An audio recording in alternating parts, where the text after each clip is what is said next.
Welcome to Physiop academy. Electromagnetic induction question number 1 कहा जा रहा है a copper rod AB of length L pivoted at one end capital A rotates at a constant angular velocity omega at right angles to a uniform magnetic field capital V. The EMF developed between the midpoint C of the rod and B of the rod H. समझते हैं, हमें magnetic field दिया गया है और वो कुछ इस तरीके से हम लेट कर लेते हैं। ये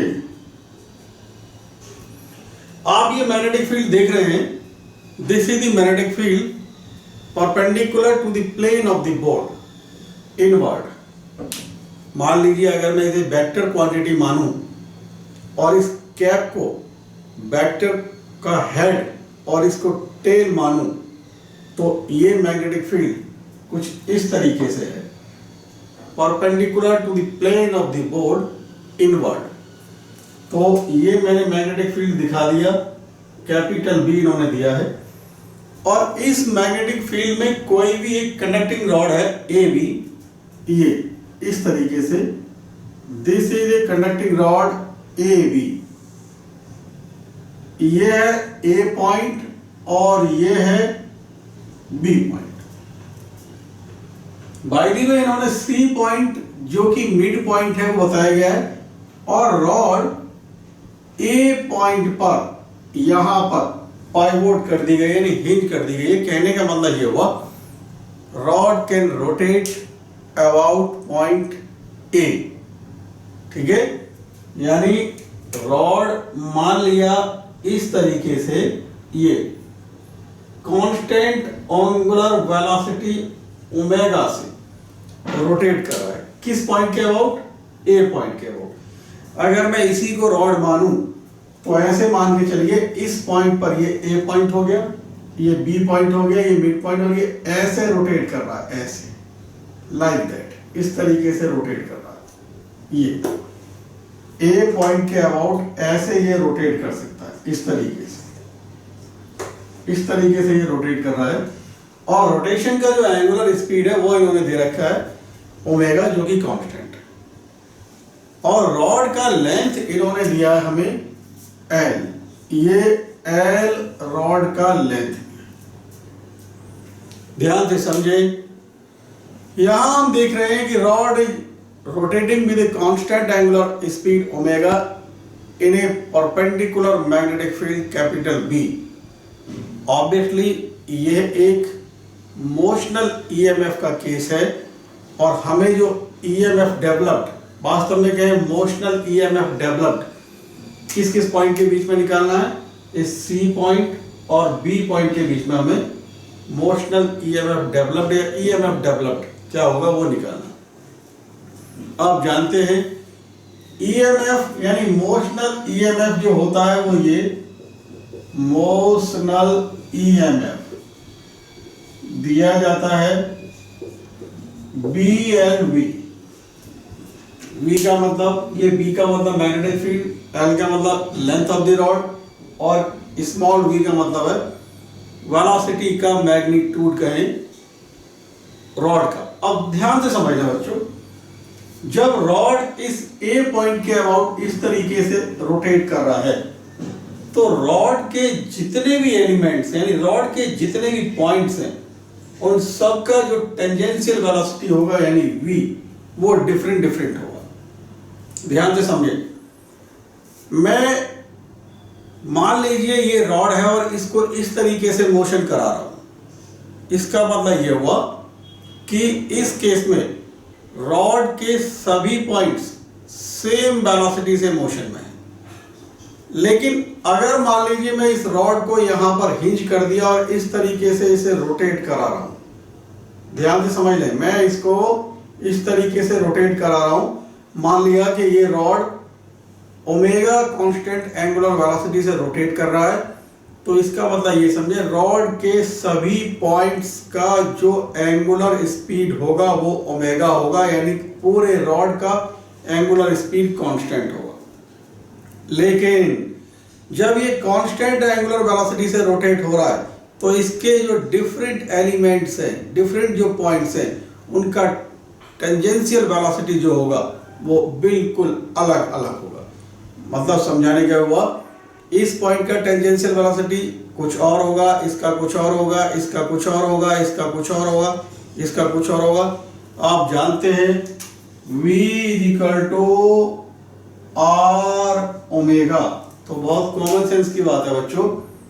r की वैल्यू अगर आप इस पॉइंट के लिए देखें तो समथिंग डिफरेंट, यानी ये होगी। मिड पॉइंट के लिए ये L/2 हो जाएगा, इस पॉइंट के लिए L हो जाएगा। इसलिए हमने कह दिया कि रॉड के जितने भी छोटे छोटे एलिमेंट्स हैं सबका जो टेंजेंशियल वेलोसिटी यानी ये v होगा वो डिफरेंट होगा। मतलब ये हुआ रॉड का अलग अलग एलिमेंट्स का वेलोसिटी अलग अलग, यानी हम कुल मिला के कहेंगे यहां पर जो v का वैल्यू है वो वेरिएबल है। कैपिटल V वेरिएबल नहीं है, कांस्टेंट है, ठीक है। तो इसीलिए हम यहां पर इंटीग्रेशन का हेल्प लेंगे और आगे समझते हैं। ध्यान से समझे, यहां पर ये B और ये L और ये V तीनों एक दूसरे के परपेंडिकुलर होते हैं। बाय द वे ये कंडीशन हमारे सेटिस्फाई हो रही है। जैसे मैं समझाने के लिए मान लूं, ध्यान से समझे, मैंने समझाने के लिए मान लिया ये कोई भी एक छोटा सा एलिमेंट dx, और ये dx एलिमेंट जो मैंने मान लिया इसका डिस्टेंस यहां से मैंने x मान लिया। तो इस dx एलिमेंट का जो टेंजेंशियल वेलोसिटी होगा वो इस डायरेक्शन में, ये इस तरीके से होगा, और ये इस dx एलिमेंट का जो टेंजेंशियल वेलोसिटी होगा, क्योंकि dx एलिमेंट का इस पाइवोटेड पॉइंट से डिस्टेंस x है, तो इसलिए इसका जो वेलोसिटी हो जाएगा, यही फॉर्मूला लगा के कहेंगे v equal to x omega, क्योंकि हमारे पास r के लिए x है। और ये जो dx एलिमेंट है ये छोटा एलिमेंट है। वास्तव में dx एलिमेंट के अक्रॉस हम EMF कितना डेवलप्ड होगा ये पहले देखें। तो इस dx एलिमेंट के अक्रॉस जो EMF डेवलप होगा वो इसी फॉर्मूले से, और उसे हम दिखा रहे हैं DE इक्वल टू B, और इस L की जगह ही बच्चों ये dx है, ये dx, और इस dx एलिमेंट का जो वेलोसिटी है v वो है x ओमेगा, यानी v की जगह लगा दिया आपने x ओमेगा, तो d आपके पास आया v ओमेगा x dx, ठीक है। अलग अलग जो dx एलिमेंट्स होंगे उनका, मान लो यहाँ dx एलिमेंट हुआ तो ऑब्वियसली उसके लिए v अलग होता, मैंने पहले भी समझाया। आगे कोई dx एलिमेंट है उसके लिए ये v की वैल्यू अलग होती, एंड सो ऑन। मतलब रॉड के जो छोटे छोटे एलिमेंट्स हैं उन सब का जो वेलोसिटी है, टेंजेंशियल वेलोसिटी, वो वेरिएबल होगा। इसीलिए हम यहाँ इंटीग्रेशन की हेल्प लेंगे, और हमने उसका पहला स्टेप सॉल्व कर लिया।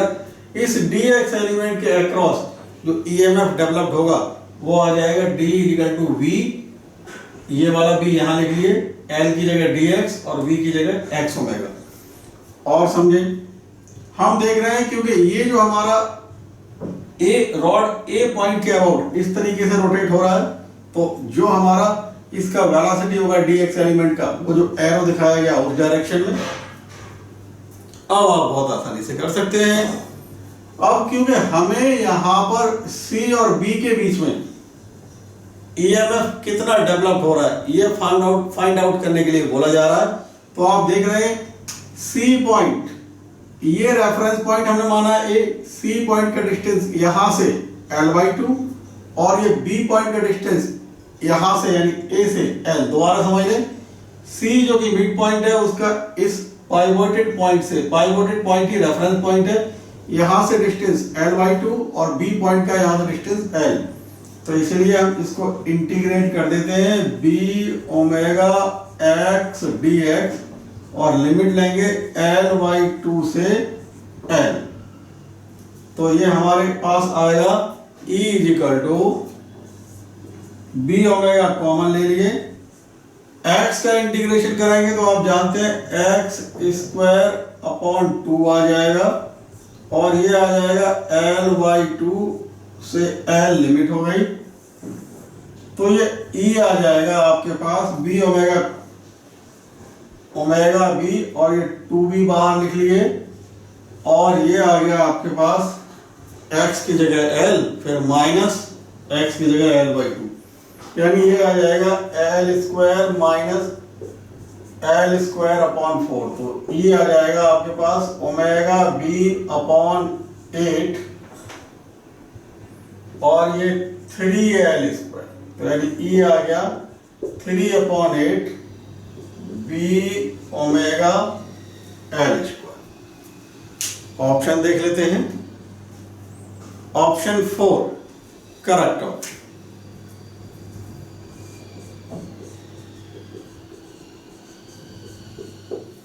बच्चों इसी क्वेश्चन को थोड़ा मैं और आगे बढ़ाना चाहूंगा। हमसे तो यहां पूछा गया था C और B पॉइंट के बीच में कितना EMF डेवलप्ड होगा। मान लीजिए अगर पूछा जाए A और B पॉइंट्स के बीच में कितना EMF डेवलप्ड होगा, तो यही है केस सेम। इसी को हम इंटीग्रेशन का लिमिट चेंज कर देंगे।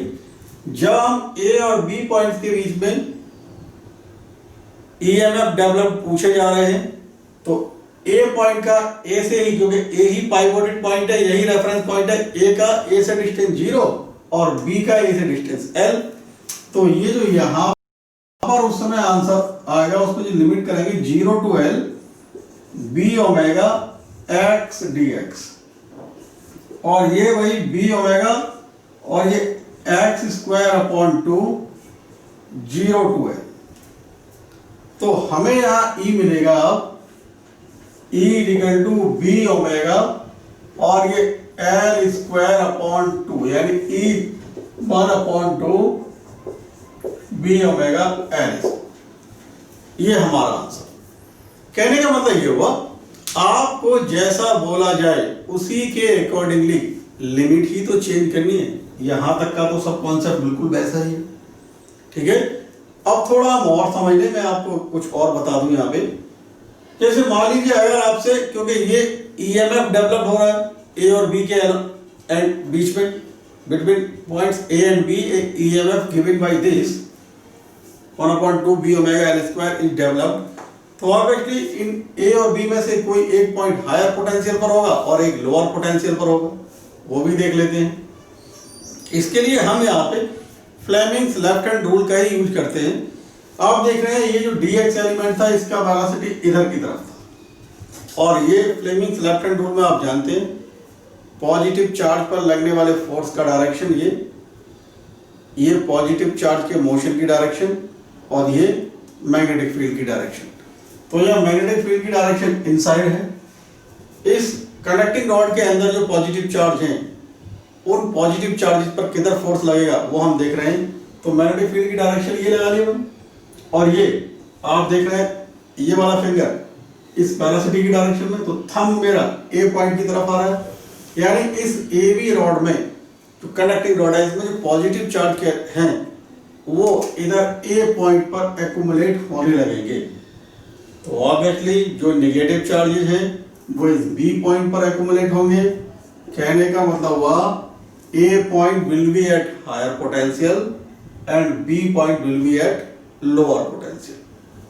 ये जो डायरेक्शन मैंने आपको समझाई है उसमें मैंने पहले एज्यूम कर लिया है कि रॉड का जो रॉड है वो इस तरीके से anti clockwise angular speed omega से रोटेट कर रहा है। अगर मान लीजिए क्लॉकवाइज रोटेट कर रहा होता तो आप ट्राई कीजिएगा कि if rod is rotating clockwise with angular speed omega then A और B में से कौन सा पॉइंट हायर पोटेंशियल पर होगा और कौन सा पॉइंट लोअर पोटेंशियल पर होगा, आप आसानी से पता लगा सकते हैं। I am sure regarding that. और अगर फिर भी कोई प्रॉब्लम है तो बस मुझे नीचे कमेंट बॉक्स में लिख दीजिएगा, आंसर में बता।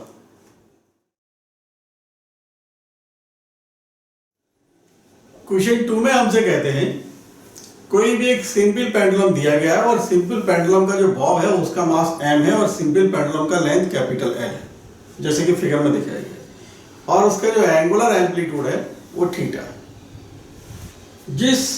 ये जो लेंथ है यानी कि ये जिसका लेंथ जो सिंपल पेंडुलम का लेंथ है L, वो एक कनेक्टिंग वायर का बना हुआ है और ये पूरा जो पेंडुलम है that is swinging like this, और एक मैग्नेटिक फील्ड यानी अर्थ मैग्नेटिक फील्ड इस जो अभी बोर्ड दिखाई दे रहा है उसके प्लेन के परपेंडिकुलर है यानी इधर की तरफ।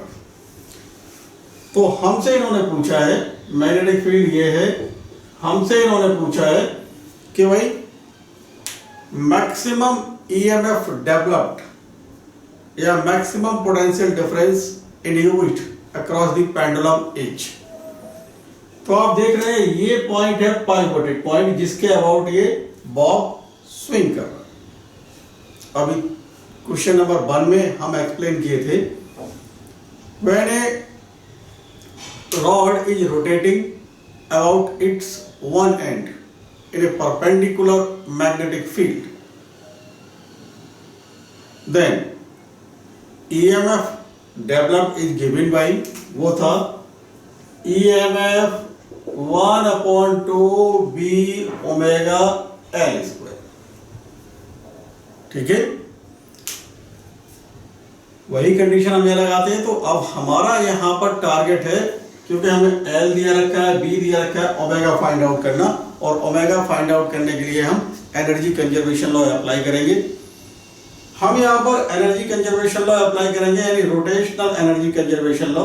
आप जान ही रहे हैं, यहाँ पर इसके पास केवल और केवल पोटेंशियल एनर्जी होगी, और वो पोटेंशियल एनर्जी इस बॉब के पास या केवल पोटेंशियल एनर्जी होगी, और वो सबकी सब पोटेंशियल एनर्जी जब ये इधर आएगा तो ये रोटेशनल काइनेटिक एनर्जी में कन्वर्ट हो जाएगी। इस पॉइंट पर जो पोटेंशियल एनर्जी होगी that should be equal to kinetic energy, rotational kinetic energy at this lowest point.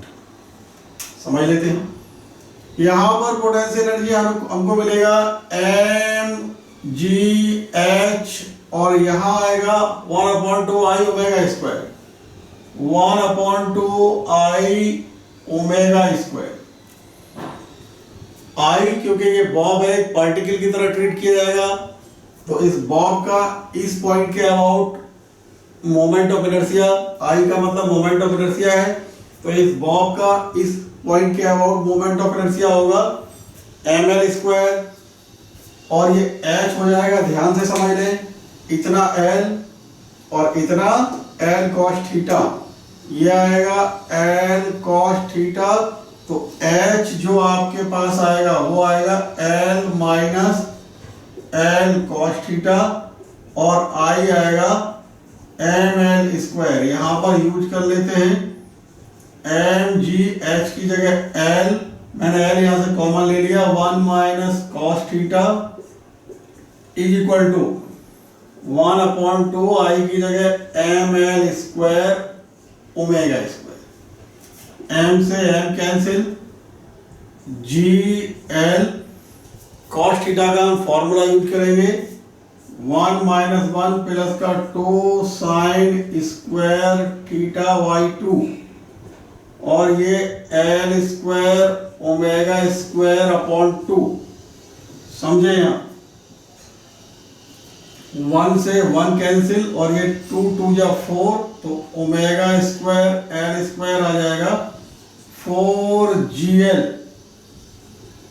Sine square theta y2, और ओमेगा l आपको मिल जाएगा, ओमेगा l मिलेगा 2 स्क्वायर रूट में gl, और ये साइन थीटा y। ओमेगा यहां से हम कैलकुलेट कर सकते हैं, निकाल लें, तो ओमेगा आपके पास आएगा 2/L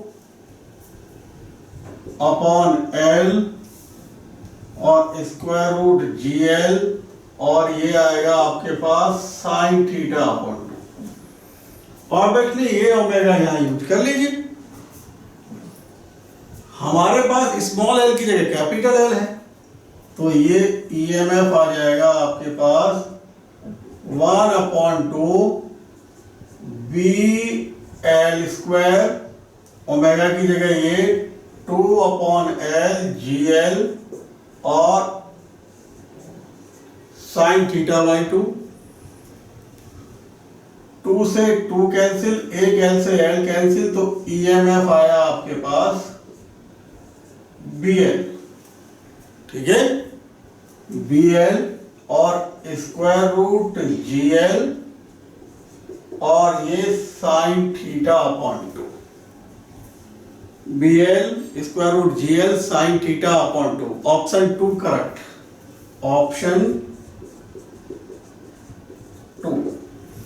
थोड़ा यहां पर मैं एक पॉइंट और क्लियर कर दूं, हमने यहां पर rotational kinetic energy is equal to potential energy के इक्वल किया, यानी एनर्जी कंजर्वेशन लॉ अप्लाई किया। ध्यान दें, आप हो सकता है माइंड में ये बात आए कि भाई हमने यहां पर half M B square is equal to M G H क्यों नहीं किया। जब हम half M B square is equal to M G H करते तो हमें इस पॉइंट का मतलब जो बॉब था उसका टेंजेंशियल वेलोसिटी पता चलता। लेकिन ध्यान दें, इससे पहले न्यूमेरिकल में भी डिस्कस किए थे, ये जो हमारा कंडक्टिंग वायर है इसके हर एक पॉइंट का टेंजेंशियल वेलोसिटी अलग अलग है। पिछले न्यूमेरिकल नंबर 1 ऐसा ही था जिसमें मैंने एक्सप्लेन किया था, each and every point of this conducting wire will be having different tangential velocity. What? Angular velocity of each and every point of this conducting wire will be constant. That's why हमने यहाँ पर ये rotational kinetic energy equal to mgh किया, हमने omega find out किया और ये formula आप जानते ही थे, वहां हमने लगा। ओके, और भी कोई प्रॉब्लम हो तो आप बता सकते।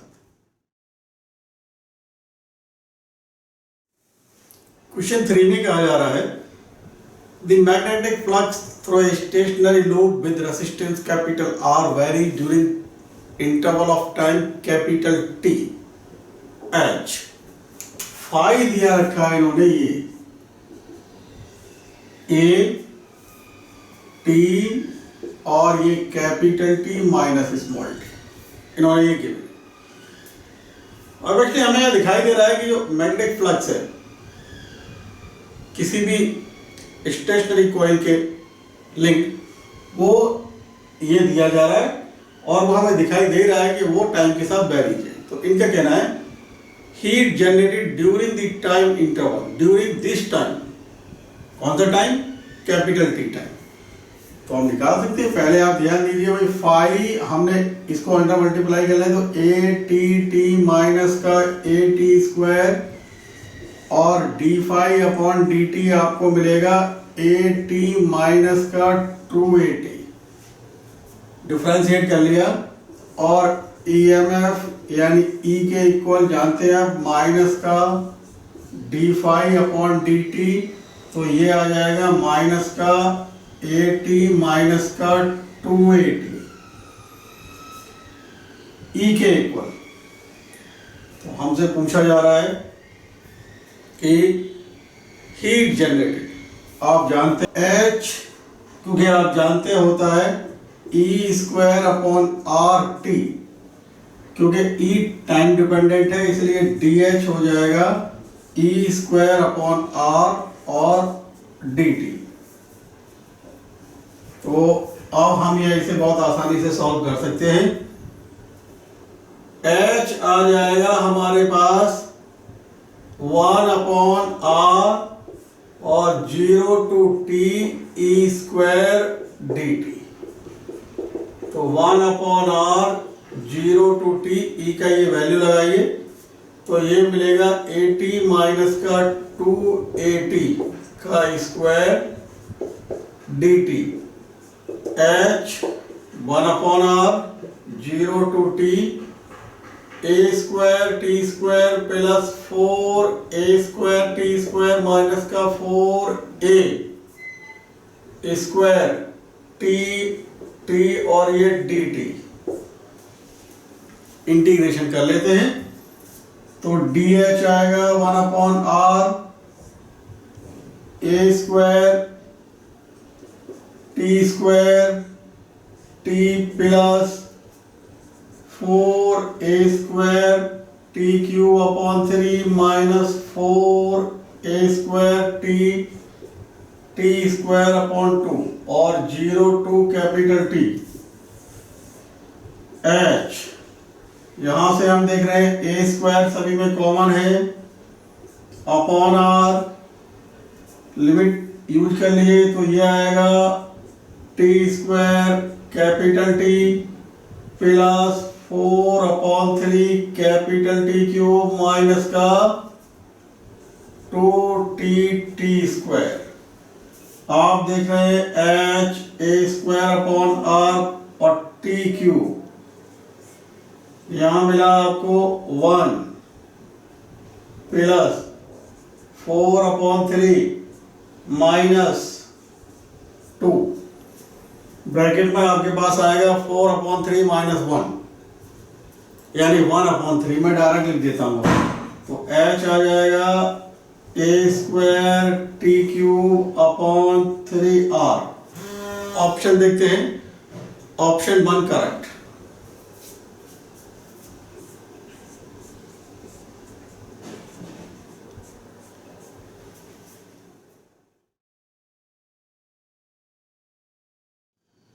क्वेश्चन 4 में कहा जा रहा है radius of a circular loop placed in a perpendicular uniform magnetic field is increasing at a constant rate of r naught meter per second. If at any instant radius of the loop is small r, then EMF induced in the loop at that instant will be।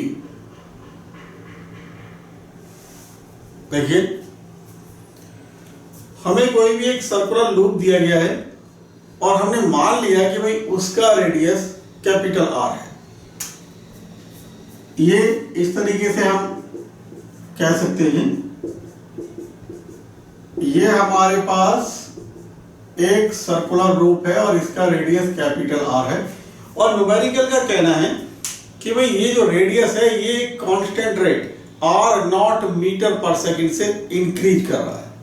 तो हमने देखा magnetic field B है और flux आप देख सकते हैं B A cos theta यानी थीटा की वैल्यू 0 तो फाई आ जाएगा बी और ए की जगह पाई आर स्क्वायर।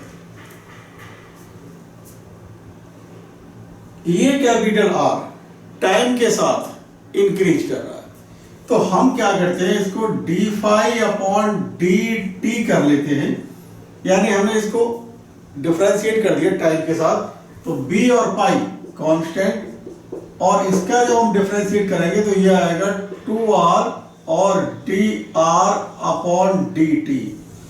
यही dr अपॉन dt आपको दिया रखा है r नॉट मीटर पर सेकंड। कहा जा रहा है if at any instant radius of the loop is small r, यानी किसी इंस्टेंट पर जब इसका रेडियस स्मॉल r है और ये जो dr अपॉन dt है यानी rate of increasing of the radius of the loop, ये dr अपॉन dt इसकी वैल्यू r नॉट मीटर पर सेकंड है। तो देख लेते हैं भाई डी फाई अपॉन dt किस मोमेंट पर हम निकाल रहे हैं अब b पाई 2 कब जब रेडियस स्मॉल r है और ये आपको दे रखा है r नॉट। EMF उस इंस्टेंट पर कितना है ये इन्होंने हमसे पूछा है तो बहुत आसान हो गया। EMF आप जानते हैं माइनस का D phi upon D t और ये आपके पास आ गया माइनस का 2 pi B r naught, minus का 2 pi B r naught. Option 4 is correct.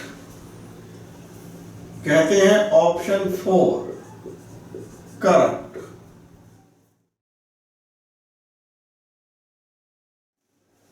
Question 5 में कहते हैं two coaxial coils are very close to each other and their mutual inductance is 5 milli henry. if a current of 50 sin 500t is passed through one coil, then the peak value of induced EMF in the secondary coil will be। देखिए हमसे बोला जा रहा है ये हमारे पास कोई भी टू कॉइल्स हैं और जो they are very close to each other, दोनों के बीच में जो म्यूचुअल इंडक्शन है वो 5 मिली हेनरी है। किसी एक में जो करंट दिया जा रहा है वो करंट है I equal to 50 sin 500t। तो पूछा जा रहा है EMF सेकेंडरी कॉइल में जो डेवलप हो रहा है उसका पीक वैल्यू। आप जानते हैं EMF in case of mutual inductance is given bye minus का M और di/dt। तो E माइनस का M di/dt, यहां से हम di/dt निकाल लें, इसको एक बार डिफरेंशिएट कर दें तो di/dt आएगा 50 और साइन ओमेगा टी का डिफरेंशिएशन होता है, आप जानते हैं ओमेगा कॉस ओमेगा टी, यानी ओमेगा की जगह 500 तो मल्टीप्लाइड बाय 500 कॉस 500t, तो ये E मिलेगा आपके पास। M आपको दे रखा है 5 मिली हेनरी, यानी 5 × 10⁻³ di/dt की जगह ये लिखें 50 × 500 cos 500t। तो E आपके पास आया 2010 यानी 30, तो ये आएगा 5 × 5 × 5 और ये cos 500t, यानी E आ गया 125 cos 500t। Obviously maximum EMF के लिए cos 500 ओमेगा टी का वैल्यू 1 होना चाहिए, यानी cos ओमेगा टी का वैल्यू 1 होना चाहिए। तो मैक्सिमम EMF कितना आ जाएगा 125 वोल्ट। 124 मैक्सिमम वैल्यू ये आएगा cos 500t का वैल्यू 1, इसलिए E मैक्सिमम आ जाएगा 125 volt. Option 4 correct option.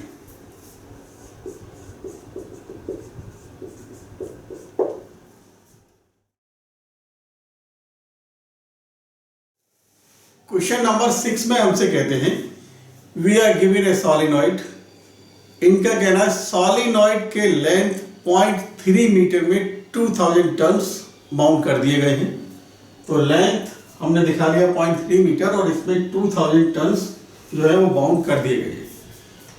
Solenoid में 2000 टन्स, तो हम स्मॉल n जिसे हम कहते हैं number of turns per unit length, वो आ जाएगा 2000/0.3 टन्स पर मीटर। सॉलिनॉइड के सेंट्रल सेक्शन पर एक दूसरा कॉइल बाउंड कर दिया गया है जिसके 300 टन्स हैं और सॉलिनॉइड का जो एरिया ऑफ क्रॉस सेक्शन दे रखा है 1.2 × 10⁻³ मीटर स्क्वायर। अब ये कह रहे हैं कि सॉलिनॉइड में जो इनिशियल करंट था वो था 2 एम्पियर और उसको 0.25 सेकंड में रिवर्स कर दिया गया। तो सबसे पहले हम ये देखते हैं कि भाई करंट को रिवर्स करने पर क्या होगा। आप जानते हैं मैग्नेटिक फील्ड का डायरेक्शन करंट की डायरेक्शन पर डिपेंड करता है। इसका मीन्स ये हुआ कि जब सॉलिनॉइड में जो करंट फ्लो हो रहा है उसका डायरेक्शन हमने रिवर्स कर दिया, दैट मीन्स हम मैग्नेटिक फील्ड की डायरेक्शन रिवर्स कर दिए। मान लें कि इनिशियल करंट जो सॉलिनॉइड में फ्लो हो रहा है उसके कारण मैग्नेटिक फील्ड का डायरेक्शन इधर की तरफ है, इधर की तरफ, लाइक दिस।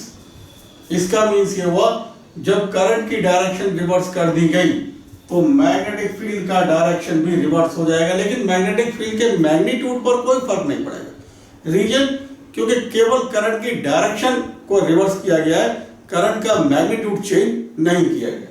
तो ये जो डायरेक्शन हो गया वो इनिशियल मैग्नेटिक फील्ड का, और बाद में यानी फाइनल मैग्नेटिक फील्ड का डायरेक्शन हो जाएगा इधर की तरफ। तो आप जानते हैं जब मैग्नेटिक फील्ड की डायरेक्शन रिवर्स हो गई, इसका मीन्स ये हुआ फ्लक्स की डायरेक्शन रिवर्स हो गई। मान लीजिए कि आप देखो जानते हैं phi is equal to B A cos theta. अब थीटा मान लो 0 है कब? इनिशियल मैग्नेटिक फील्ड के रेस्पेक्ट में, तो फाई आई आ जाएगा बी आई ए और फाई फाइनल आ जाएगा माइनस का बी फाइनल ए, क्योंकि अब थीटा की डायरेक्शन हो जाएगी, मतलब थीटा की वैल्यू हो जाएगी 180। वास्तव में v इनिशियल और v फाइनल मैग्नीट्यूड में इक्वली हैं, तो हम यहां पर अब सीधा लिखेंगे v initial is equal to v final, और वो आप जानते हैं म्यू नॉट एन आई के इक्वल होता है, इसलिए चेंज इन फ्लक्स आ जाएगा, चेंज इन फ्लक्स आ जाएगा फाइनल माइनस इनिशियल, यानी माइनस का mu not an I minus का म्यू नॉट एन आई और मल्टीप्लाइड बाई ए। मैंने एक कॉमन ले लिया तो ये हमारे पास ये आ जाएगा, और डेल्टा फाई हमको मिलता है माइनस का 2 mu not an I A. Delta phi हमको मिल गया, यानी change in flux linked with this coil, जो सॉलिनॉइड पर बाउंड किया गया। लेकिन सॉलिनॉइड पर जो कॉइल बाउंड किया गया उसके भी अपने 300 टर्न दे रखे हैं, तो हम कह सकते हैं कि टोटल फ्लक्स जो हमें मिलेगा वो हम 300 से मल्टीप्लाई करने के बाद पाएंगे। तो टोटल फ्लक्स आ गया -300 multiplied by 2 mu not an I a, और ईएमएफ हम जानते हैं ये माइनस का delta phi upon delta t. Delta t हमें गिवन है कितना 0.25 सेकेंड, तो माइनस का 300 टू हैंड टू हैंड यहां पर सभी वैल्यूज पुट कर लेते हैं, all the values we are given. Mu not है 4 pi into 10 to the power -7, small N 2000 upon 0.3, 2000 upon 0.3, I 2 ampere, और ए आपको दे रखा है 1.2 इंटू 10 टू द पावर -3, और ये हमें डेल्टा टी दे रखा है 0.25। देखिए एक पॉइंट से ये पॉइंट कैंसिल और इस 3 से ये कट कर दीजिए 4 टाइम्स। चलिए भाई, और ध्यान दीजिए ये अगर हम 0.25 में से पॉइंट को हटा दें तो ये नीचे पॉइंट हटा दिया, और यहां पर हमें 100 और मिल जाएगा। अब हम देख लेते हैं 2 0 यहां से, 3 0 यहां से यानी 5 0, और 2 0 यानी 7 0, तो ये सभी 0 ये मैंने कट कर दिए, और 10 टू द पावर -7 भी कट हो गया। तो अब मुझे क्या मिलता है वो मैं देख लेता हूं। हाँ, एक बात और, ये जो डेल्टा फाई या माइनस में था और ये फॉर्मूले के साथ माइनस, तो ये प्लस हो जाएगा, और ये ईएमएफ आपको मिला ऊपर 3 इंटू 2 इंटू 4 पाई और इंटू 2 इंटू 2 इंटू 4, यानी 16, और multiplied by 10 to the power 3, और नीचे आया आपके पास 25। तो आप पाएंगे 24 pi into 16 into 10 to the power -3 upon 25। Solve करेंगे तो ये 4.8 into 10 to the power -2 volt आएगा, यानी आपके पास ऑप्शन 2 करेक्ट ऑप्शन मिलेगा।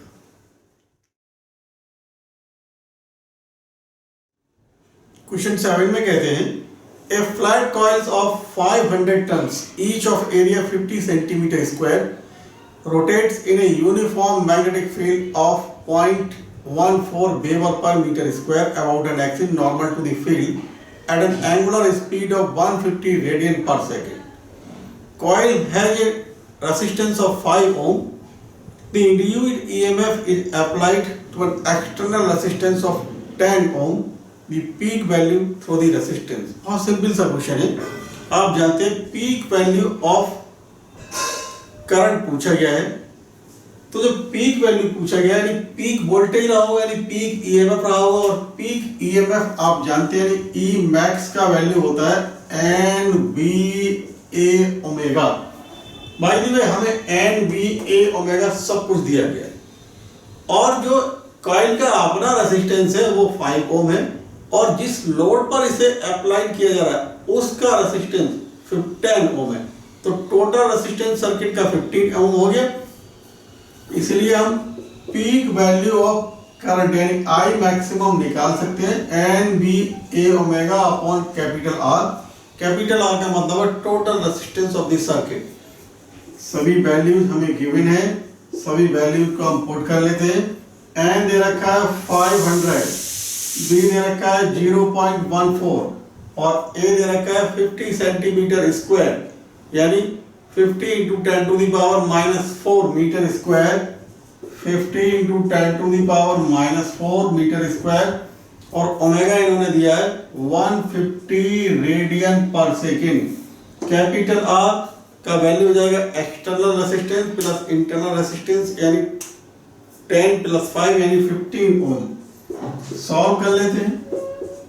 आप देख रहे हैं 2 0 1 3 4 यानी ये सब कैंसिल, तो आपको मिला 5 इंटू 0.14 इंटू 5 यानी ये आपको सॉल्व करेंगे तो 25 इंटू 0.14 यानी 3.5 एम्पियर। ऑप्शन देख लेते हैं, ऑप्शन 3 करेक्ट ऑप्शन।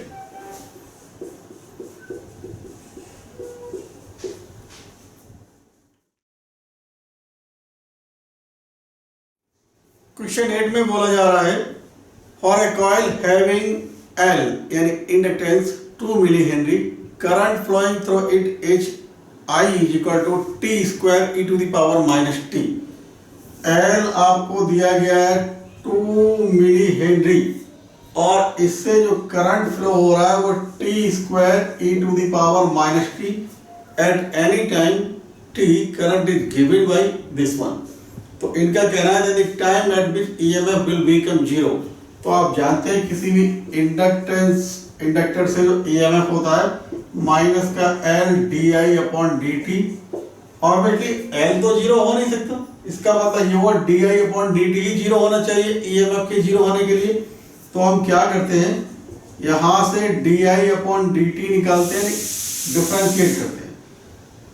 यहां पर बच्चों हम प्रोडक्ट का रूल लगाएंगे। प्रोडक्ट का रूल ये कहता है कि ये पहला फंक्शन जो है टी स्क्वायर उसको एज इट इज, और e की पावर -t का डिफरेंशिएशन वो आएगा -e की पावर -t प्लस ये ऐसे ही यानी सेकंड फंक्शन ऐसे ही यानी e की पावर -t ऐसे लिख लिया, और फर्स्ट का डिफरेंशिएशन 2t। तो आपके पास आया -e की power -t T square plus का 2t e की पावर -t। ईएमएफ को 0 होने के लिए जैसे अभी हम डिस्कस किए di/dt 0 होना चाहिए, तो 0 इज इक्वल टू e की पावर -t कॉमन ले लिया, और यहां से t भी कॉमन है, तो यहां से हमें मिलता है t e की पावर -t कॉमन लेने के बाद 2, और यहां हमें मिलेगा माइनस का t। ऑब्वियसली t या तो 0 होना चाहिए या 2 - t 0 होना चाहिए, तो हम t तो 0 हो नहीं सकता क्योंकि t इक्वल टू 0 होने का मतलब वही इनिशियल मोमेंट, इसलिए हम देख रहे हैं कि 2 - t इक्वल टू 0 है यानी t इक्वल टू 2 सेकंड पर। तो हमारे पास ऑप्शन में मिल गया ऑप्शन 1 यानी आंसर आया कि t इक्वल टू 2 सेकंड पर जो ईएमएफ होगा इंडक्टर के एंड्स पर वो 0 हो जाएगा। तो ऑप्शन आपको दिख रहा है 1 करेक्ट।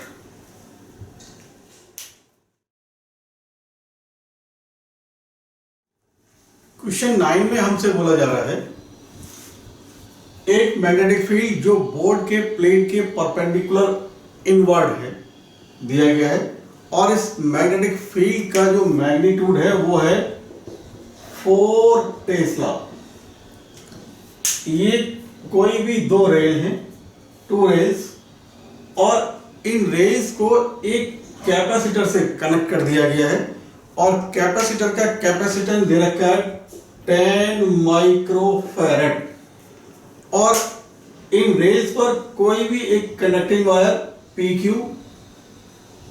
V वेलोसिटी से मोशन कर रहा है एज शोन इन फिगर, और V जो वेलोसिटी है वो कांस्टेंट है और उसका मैग्नीट्यूड है 2 मीटर पर सेकेंड, और ये PQ यानी कंडक्टिंग वायर का लेंथ 1 मीटर के बने। तो हमसे पूछा जा रहा है कि जो कैपेसिटर है उसके प्लेट्स पर कितना कितना चार्ज आ जाएगा। इस प्लेट को इन्होंने अपर प्लेट को A बोल रखा है, लोअर प्लेट को B बोल रखा है। बहुत सिंपल सा न्यूमेरिकल है। देखिए, इस कैपेसिटर को चार्ज करने का जो सोर्स है वो है दिस कनेक्टिंग वायर PQ, या ये कहें वास्तव में इस कैपेसिटर को चार्ज करने का सोर्स है the motion of this conducting wire PQ। PQ wire का मोशन ही एक EMF डेवलप करेगा, यानी मोशनल EMF प्रोड्यूस करेगा, और वो मोशनल EMF जो होगा वही इस कैपेसिटर के एंड्स पर होगा, और उसी मोशनल EMF से ये कैपेसिटर चार्ज होगा। अब देख लेते हैं कि भाई A प्लेट पॉजिटिवली चार्ज होगी या B प्लेट, वही देखते हैं कि P एंड पॉजिटिवली चार्ज होगा या Q एंड। P एंड अगर पॉजिटिव चार्ज है मतलब ये हुआ इन P और Q एंड में से कौन सा एंड हायर पोटेंशियल पर होगा, ये बोला जा रहा है। ये चेक करने के लिए आप देख रहे हैं magnetic field inward, velocity in this direction, तो ऑब्वियसली थंब की डायरेक्शन बोर्ड के प्लेन में टुवर्ड्स P, मतलब ये हुआ इस कंडक्टिंग वायर में जो भी पॉजिटिव चार्जेस होंगे वो P एंड पर एक्यूमुलेट होंगे और नेगेटिव चार्जेस Q एंड पर एक्यूमुलेट होंगे। इसका मीन्स ये हुआ P एंड कैपेसिटर के A प्लेट से कनेक्टेड है और Q एंड कैपेसिटर के B एंड से कनेक्टेड है। इसका मीन्स ये हुआ यहां पर A एंड पर प्लस A कैपेसिटर का जो प्लेट है उस पर प्लस चार्ज आएगा और जो B प्लेट है उस पर माइनस चार्ज आ जाएगा। बहुत आसानी से आप निकाल सकते हैं। मोशनल EMF का सिंपल सा फॉर्मूला आप जानते हैं, EMF डेवलप्ड होता है BLV।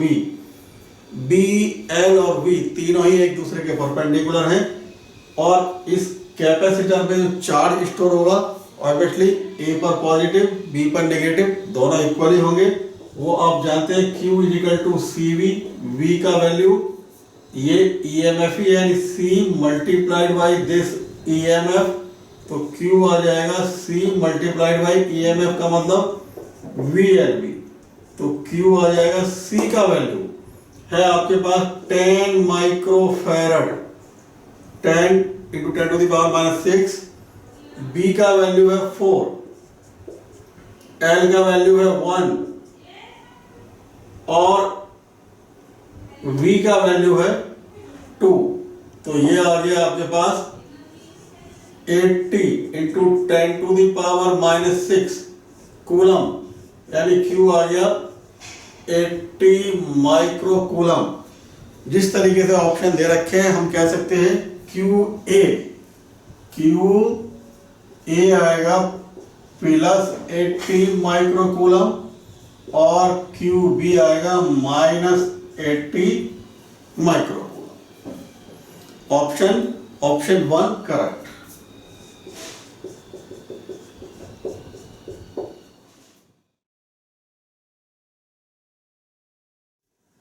क्वेश्चन नंबर 10 कह रहे हैं A conducting rod PQ of length 2 meter is moving at a speed of 2 meter per second making an angle of 30 degree with its length. A uniform magnetic field of 2 Tesla exists in a direction perpendicular to the plane of the motion. Then 4 option हमें दे रखे हैं और इसमें आपसे पूछा जा रहा है वास्तव में P और Q एंड्स के बीच में जो EMF डेवलप्ड होगा उसका वैल्यू।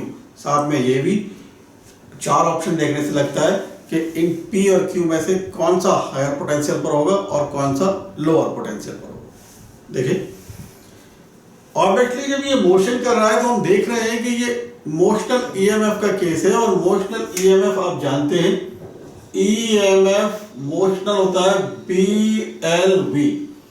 कंडीशन ये है B यानी मैग्नेटिक फील्ड, L यानी length of the conducting rod और V यानी वेलोसिटी, तीनों ही एक दूसरे के परपेंडिकुलर होने चाहिए।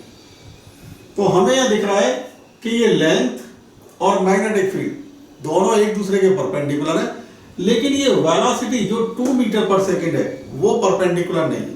तो कोई बात नहीं, मतलब ये हुआ हमारे केस में, यानी इस केस में जो इस V का परपेंडिकुलर कंपोनेंट होगा वो हम यूज कर लेंगे।